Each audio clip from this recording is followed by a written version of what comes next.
Welcome to episode 2 of the Perfect Storm podcast, an ongoing discussion around the convergence of 3 big ideas: mental health, organized religion, and creative aspirations. I'm your host, Michael Varnado, and I thank you for listening. If you missed episode 1, I would encourage you to pause this and go check out the premiere so that you're all caught up. In it, I said that I wanted to tell my story as it continues to unfold. I believe being candid about one's story will encourage others to carefully examine their own narratives. I also said that the pursuit of better mental health would be the primary focus of this project for now. This week, we're going to take a closer look at the role mental illness plays in my story. Thanksgiving, or as I like to call it, the official Christmas kickoff dinner, has just ended, and the most wonderful time of the year is upon us. As I've prepared this episode, the internet is abuzz with content addressing the mental health impact of visiting your family for the holidays. Mental health professionals get very busy this time of year as people prepare for or recover from visits with family. Many of us experience holiday anxiety or dread, with the intensity ramping up the closer that they get. Moreover, the holidays are often a dismal reminder of those you've lost, or families that have been torn apart by conflict or tragedy and no longer gather for the holidays. I grew up loving the holiday season, and to a great extent, I still do. I'm obnoxiously festive all season long, building up to Christmas Eve. I choose to love the holiday season, even though it's often a terribly sad and lonely time in my family.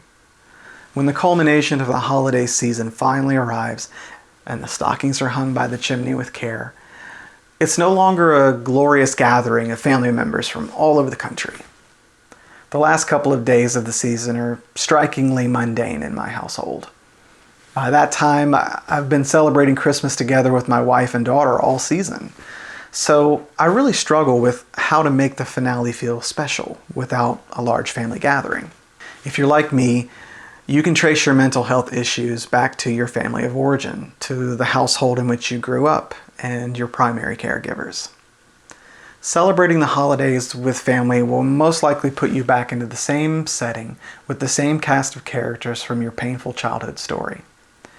You can barely darken their doorstep before all those harmful family dynamics start up again, so you've no doubt considered skipping the whole thing. For those who have gone no contact with family members, that healthy choice can often leave you feeling isolated and lonely, making the holiday season a sad time regardless.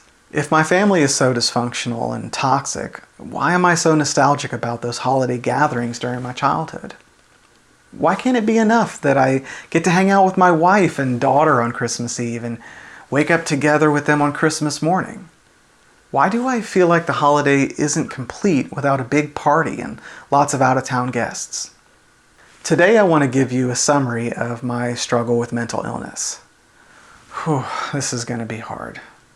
This story starts before I was born, and as I'm sitting here telling it to you, continues to unfold.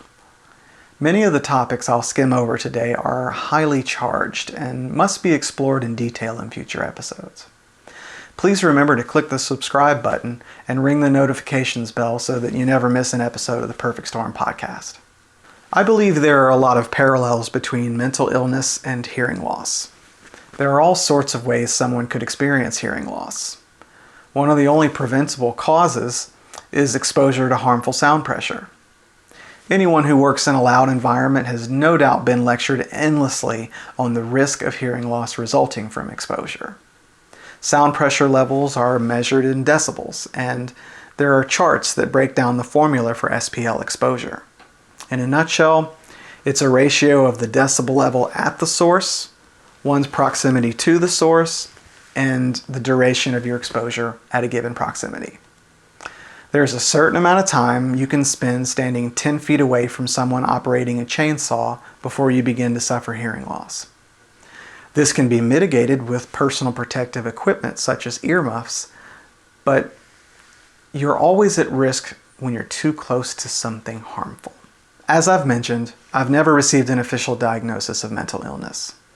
Right now, I think developmental trauma disorder, or DTD, is most likely the best fit, which hasn't yet been officially recognized as a disorder.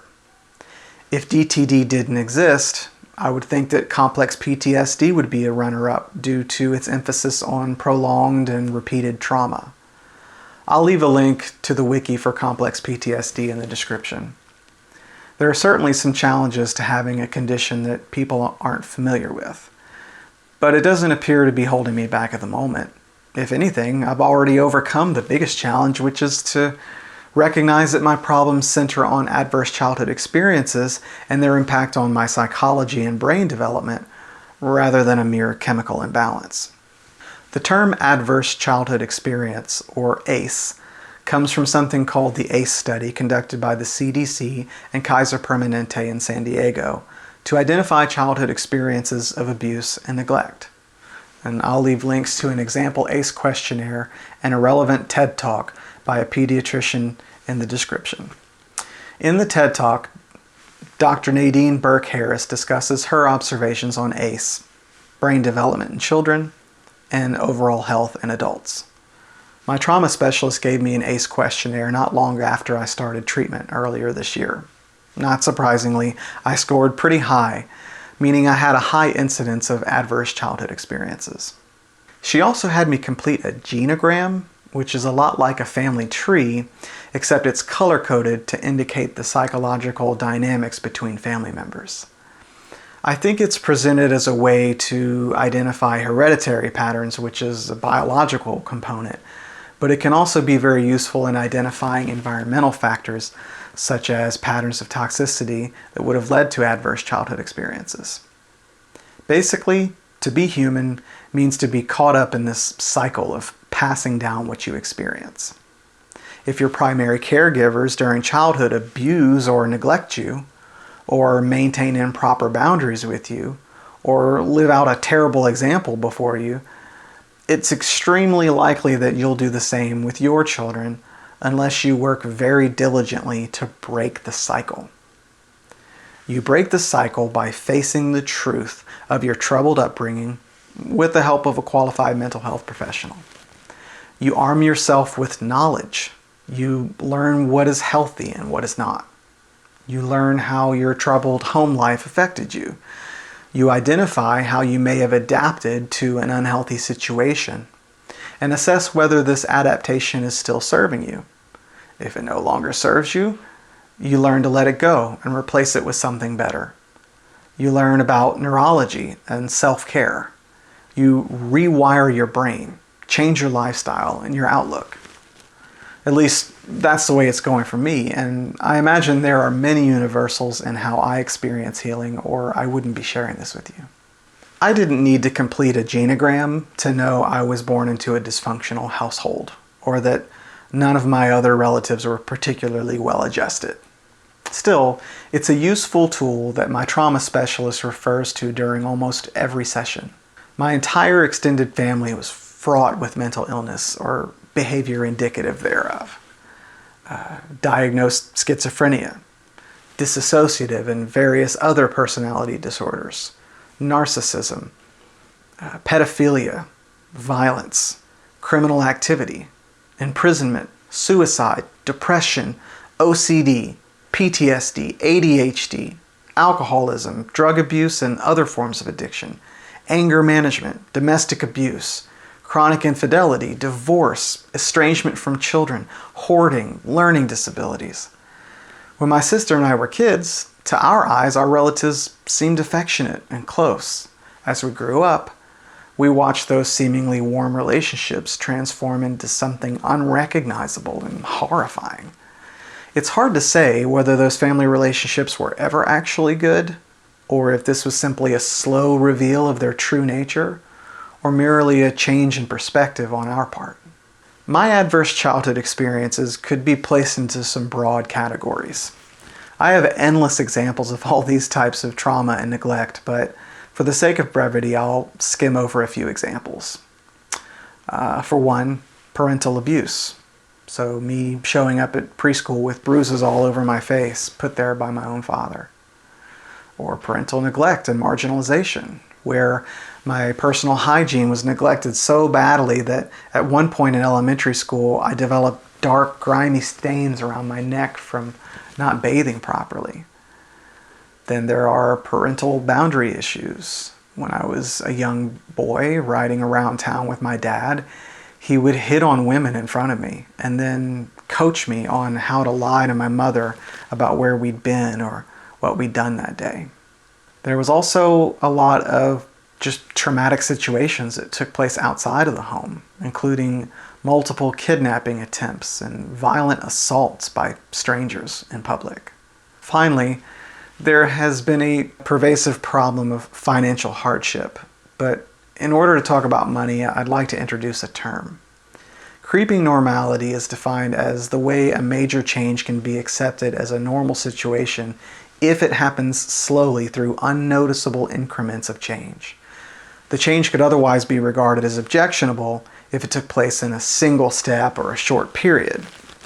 My parents separated not long after my 8th birthday. My father consulted with divorce lawyers on how to execute a plan over several years prior to the separation to ensure that he would never have to pay alimony and to secure the lowest legally permissible child support settlement. He pulled us out of private school, and for years he severely neglected our basic needs, slowly removing things he liked from our home, stockpiling all his personal belongings and resources, and sheltering his taxable income. After the divorce, he was highly inconsistent with the child support because he knew he was well insulated from the family court system.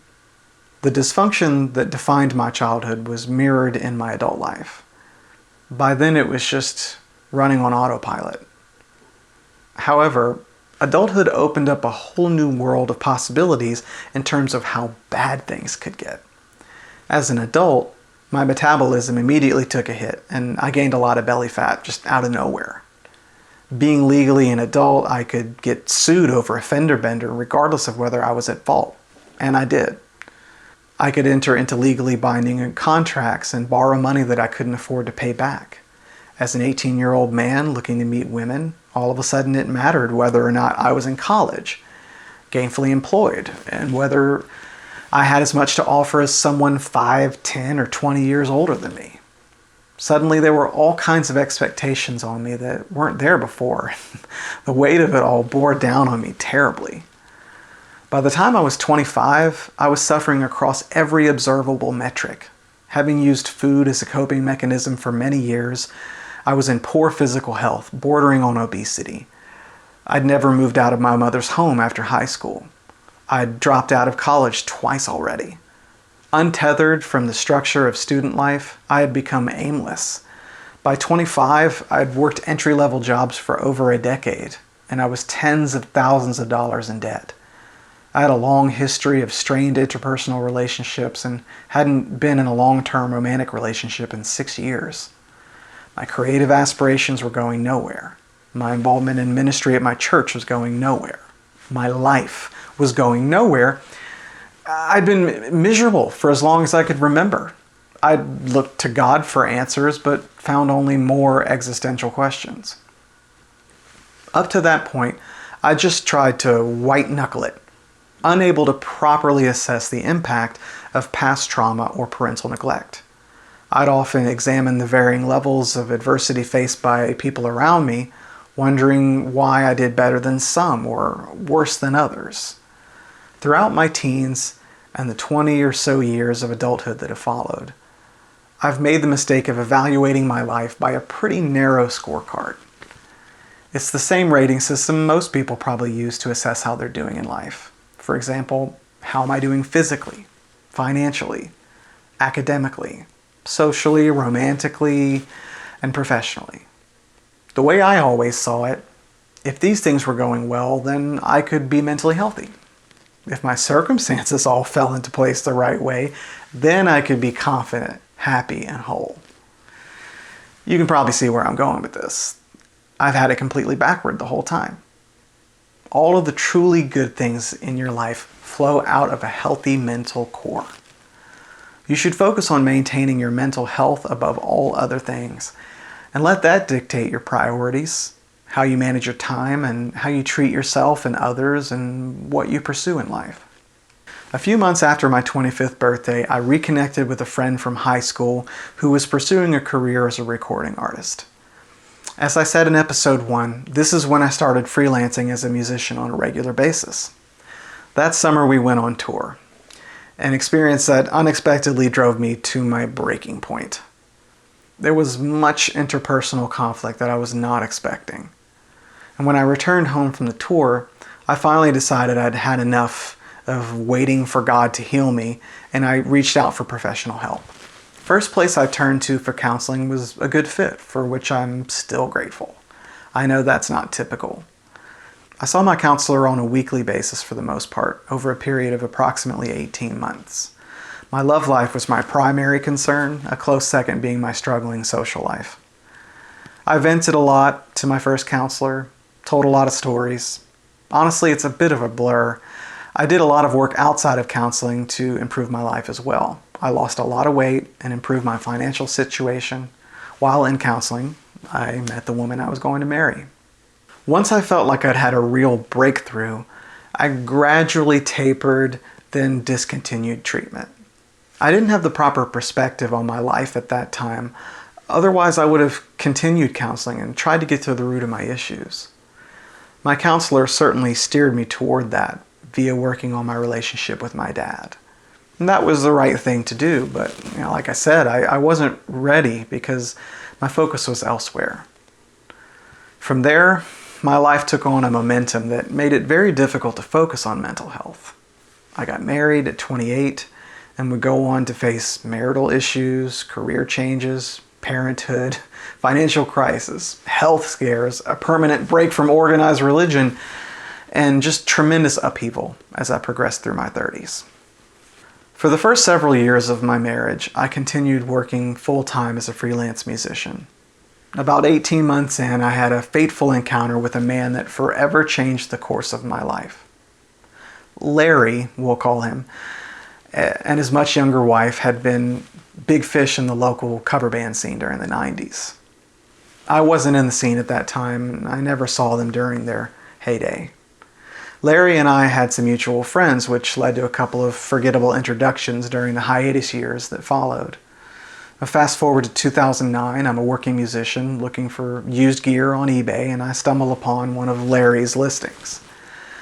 I bought the gear, and since Larry was a local seller, I opted to pick the gear up in person. And when I met him for the pickup, we got to chatting, and Larry asked me to audition for the band. After joining the band, I quickly became Larry's right hand, and we started spending a lot of time one-on-one. You might wonder why the spot at his right hand was so readily available in the first place. Well, not long into our friendship, I began noticing a lot of peculiar things about Larry's behavior and the disorienting effect it had on me. I'd never experienced anything quite like it, and in time I found myself Googling his behaviors, trying to figure out what was happening. That's when I discovered something called narcissistic personality disorder, the most extreme form of narcissism known to the mental health community. I'd heard the term narcissism and had some idea as to the Greek mythological roots, but that's about it. People with the full-blown disorder are rare, but Larry ticked every box on the list. Spending a lot of time around him was highly toxic, but the more I learned about his condition, the more adept I became at coping with his toxicity. More importantly, learning about him opened my eyes to the fact that I'd been raised by a narcissist father. This revelation was one of the keys to unlocking my mental health issues. Not only did my father abuse and neglect me, he also groomed me, making it highly likely that I would attract other narcissistic people throughout my life. Dad wasn't quite as severe as Larry, but that's not saying much. It's also worth mentioning that I developed a friendship with Larry's wife over this period, and she was quite narcissistic as well. Again, not quite to the level of Larry. It's undeniable that Larry's wife and kids were longtime victims of his abuse, and I can only imagine the trauma and neglect they've all endured. By the time all of this became clear to me, I was highly devoted to the success of the project. I'd come to see it as a small business into which I had invested, and I didn't feel I had many viable options outside of the band at the time. I was active with the project for a little over 2.5 excruciating years, And throughout that time, I never confronted either of them about Larry's apparent condition. I just focused on enforcing our financial arrangement, using what I'd learned about narcissism to avoid or de-escalate potential issues with the couple. At 32, I left the band to start a new career in disaster recovery. Basically, I work for companies that chase government contracts to help people rebuild after natural disasters, mostly flooding events. Later that year, my wife and I conceived our daughter. The pressure to provide for my family was immense, and all of the revelation I'd experienced about my father got pushed to the back burner while I prepared to take on that role myself. I experienced a lot of ups and downs in my fledgling disaster recovery career, and when my daughter was only 3, we lost our house and had to move in with my father-in-law.